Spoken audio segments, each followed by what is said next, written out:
It's the 12 Days of Checksmas. With tips from John and Kristen, exclusive recipes, and delicious holiday hacks. Unlock 12 surprises on every box.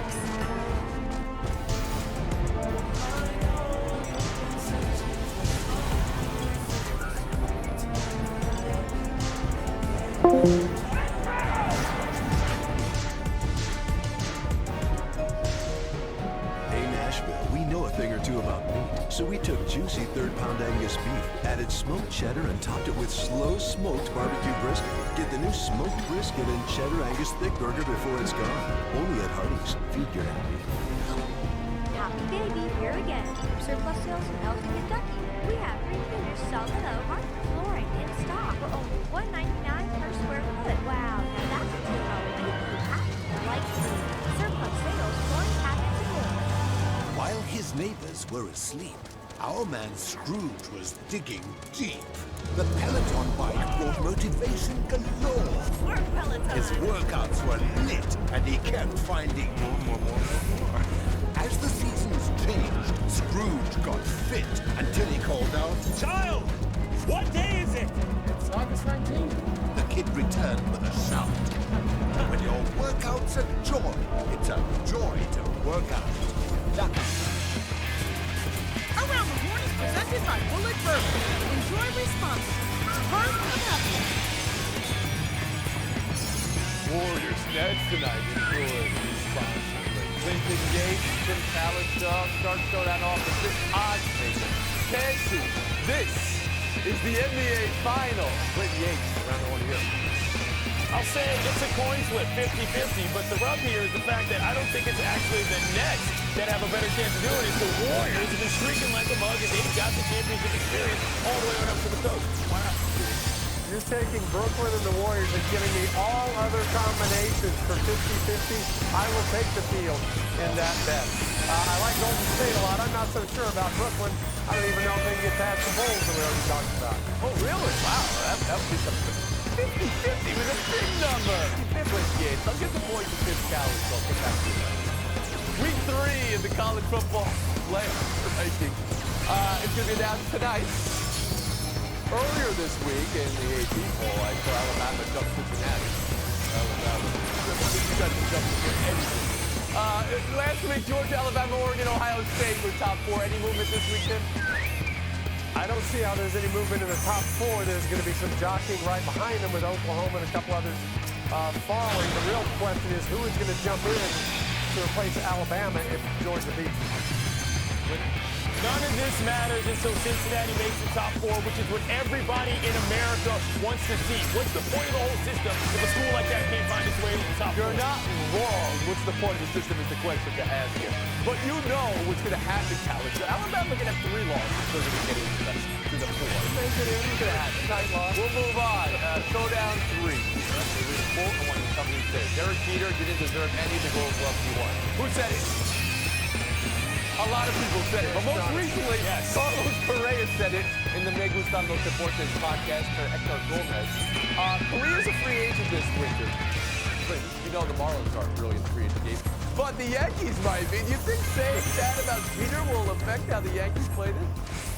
If the Yankees are still that self-absorbed in 2021 and think that this is going to matter, they got another thing coming. This is a smokescreen because the bottom line is that guy can go wherever he wants. He might not choose the Bronx. That's the big reality. Carlos Correa was 9 years old in the summer of 2004 when Jeter was on his way to winning his first. Was he studying every game in 3rd grade? Does he really know this? Or did somebody tell him this later? Not that he's wrong. That's the argument. You decide, well, he's not wrong. That's the point. Clinton Yates, take the bait.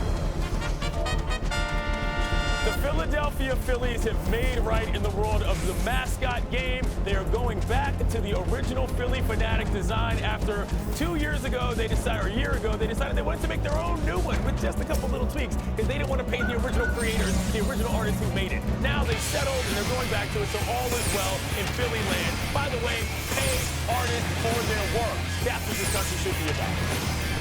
Clinton Yates, the mascot thing, how we love our mascot things. All right, that'll be a better mascot. 3 half-hour break. See you tomorrow around the horn. Happy Hour is presented by Bullet Bourbon. Enjoy responsibly. Pardon the interruption, but I'm like Wilbon. It's National Button Day, Tony. You like buttons? Tony Kornheiser. I like Dick Button. He was a great skater. He was great on TV. I like him. Yeah. And you got to be 82, 83 years old to know who Dick Button is. You got to be older to know who Red Buttons was. And I like Red Buttons. Yeah. I did. I like Red Buttons. And I like Red that more than movie Dick. Benjamin Button. You know? That was a great movie. So I like that. Great movie. Yeah. Yeah. Wonderful. Welcome to PTI, boys and girls. In today's episode, Jimbo Fisher denies interest in LSU. Steph Curry faces Kevin Durant, and Wilbon's Bulls beat the Lakers. But we begin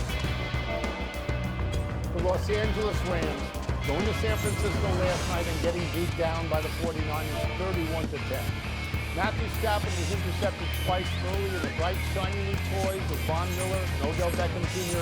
had no effect on the game. Afterwards, Sean McVay said, quote, "I choose to believe these last couple of weeks are not who we are," unquote. Wilbon, who are they in your mind? Tony, it's so fascinating that you went straight to shiny new toys. Because that's what I think, that's what they are. They're like the Lakers. And it's not a coincidence that the Rams play in LA and the Lakers play in LA, and the people there, they like the shiny new toys too. And I ain't picking either one of them to win. I mean, I'm not down on them. I just don't think they're great. Are they exciting to watch all the stars? Sure. Shiny new toys. Let's look at this. But, you know, is that what a team needs? Team needs a lot of people who just, I'm going to steal something from a guy who doesn't care about new stars. They need people who do their job. They need people who occupy roles, small roles sometimes to help the larger effort. And I believe in that, Tony. That's why, you know, I think that Bill Belichick really is the greatest coach of all time, maybe in any sport, because he understands the subtlety of that. There's nothing subtle about the Rams or the Lakers. They want shiny new toys. I don't believe in that. So this was my point, and I'm not trying to back away from it because I'm stuck with it. I watched that game last night, and I was struck by the similarity of Los Angeles Rams and the Tampa Bay Buccaneers. They have both at this point won 2 games in a row. They have both at this point have big star quarterbacks who have been intercepted like 4 times in the last 2 games. And they both gave up long drives that altered the course of the game. Last night, that first drive by San Francisco, let me get the exact numbers here. They went 93 yards in 11 minutes and 18 plays. And when they went in for the touchdown, that's the kind of drive where you say to the other team, we're better than you. Right. We just went right down the field. That's right. The next time they had the ball on offense, they did it again. They went 91 yards in 11 plays. Where were Miller and Donald? I mean, this was a dominant performance by that particular team. And to me, Mike, I look at the Rams, and I think that the whole of the Rams is actually less than the sum of its parts. Yeah. I do? Yeah. Because they just got shiny new toys. That doesn't win you championships. It's exciting. It moves the needle, as you like to say. It's great on Monday night. You know, we can go back years and years, and I can hear Howard Cosell's voice and his fascination with it. It doesn't win championships. So, you know what? Rams, Lakers.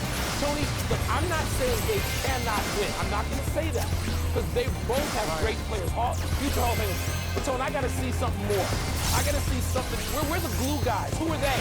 Why are they not talking about it? The stars on parade. I was incredibly bullish on Matthew Stafford.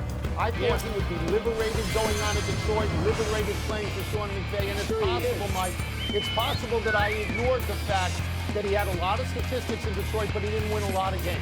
I may be wrong. I may didn't win a lot of games. Let's move to college football, where Texas A&M coach Jimbo Fisher is denying interest in the LSU Open. The man who hired Fisher at A&M, Scott Woodward, he's now the AD at LSU.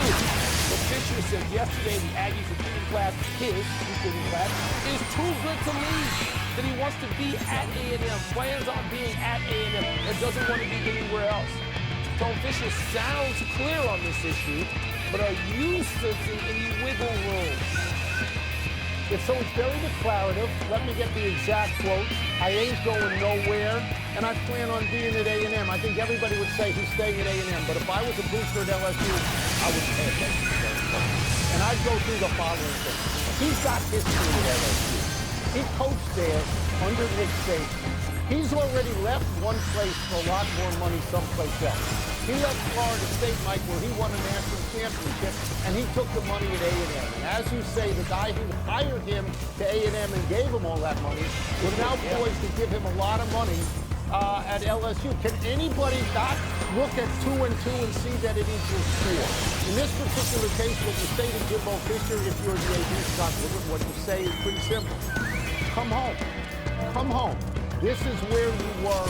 We want you back. As far as your great recruiting class rated #1, it's lovely. You've done a lovely job. I got 2 words for you.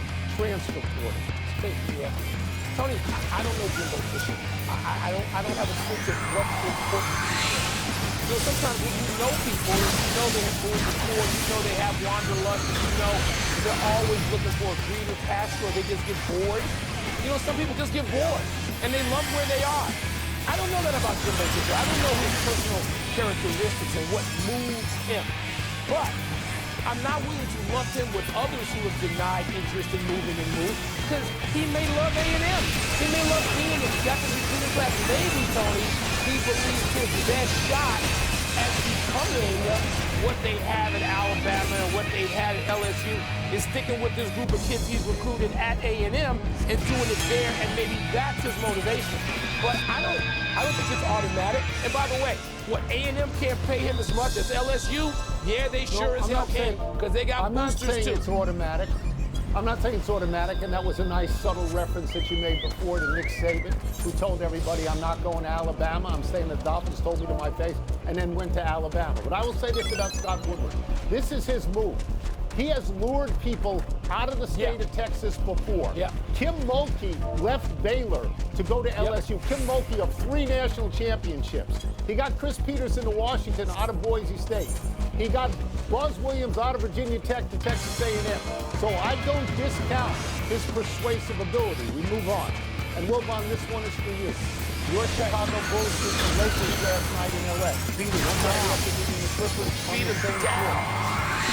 Well, let me get to that. The Bulls led last night by as many as 28 and led for the last 42 minutes of the game. The Bulls are now 10-4. The Lakers are now 8-7. Does this say more about the Bulls or the Lakers? It doesn't say anything about the Lakers yet. The Lakers, again, you heard my rant earlier about the Rams and Lakers. The Lakers are playing without LeBron. Now, it does say this, Tony. They knew they were going to have to play some of those 82 without LeBron. And, you know, Russell Westbrook and Carmelo and Dwight Howard and Anthony Davis, that's not just 4 more All-Stars. That's 4 Hall of Famers. They got 4 Hall of Famers and the Bulls beat them down. The reason why it says more today, right now, about the Bulls without LeBron is that, Tony, I hate the word swag. I hate swagger. I just hate it. But, Tony, they play with a confidence and an air of, we're going to take your lunch break. They did that in L.A. 2 nights in a row. They stopped. They ended the Clippers' 7-game winning streak, and they went into Lakerland the next night in Staples and beat them down. And they play defense, and they swarm you, and they take the ball, and they stare at you like, hey, we're the Bulls. And it's like, oh my God, I haven't seen this in 20 years. It excites me. I don't know how long to trust it and how deeply to trust it. It's amazing, Tony. It says more right now, tonight, about the Bulls. I agree with you about the Lakers. I don't want to make any pronouncements about the Lakers when LeBron isn't on the court. Right. The Lakers are a very interesting geriatric team. Oh, I left out Rondo, future Hall of Famer. I don't want to leave out Rondo. Yeah. I don't want to leave out Rondo. That's right. You know, they're geriatric correct. And they have to be better in April and May than they have to be now. And maybe that will happen. So I'm reluctant to say anything about that. You analogize the Lakers to the Rams. I'm going to analogize the Bulls to the Wizards. These are remade teams around one star. The Bulls have Zach LaVine, and the Wizards have Bradley Beal. Their next guy is an accepted smart veteran. DeMar DeRozan for the Bulls, Spencer Dinwiddie for the Wizards. They have a couple of guys who actually played together on the Lakers who have not yet realized their potential. Lonzo Ball on the Bulls and Kyle Kuzma on the Wizards. And they play as if they want to win every game because they've been places where they didn't win every game. And it's sort of fun to watch. I have more faith sitting here now that the Lakers will advance one round in the playoffs than I do that the Bulls, who have a better roster than the Wizards, that they will advance one round in the playoffs. But I'm cautioned by the Atlanta Hawks, who advanced a bunch of rounds in the playoffs and nobody saw it. Could have gotten to the conference. Could have gotten to the finals. By the way, Tom, LeBron may play Friday night. There's talk that he will be back in the lineup. Nobody wants to rush him back, and rushing him back, he wouldn't let that happen, I would think. And I think those around him are more likely to say now, hey, we can't have you off the floor for extended periods of time.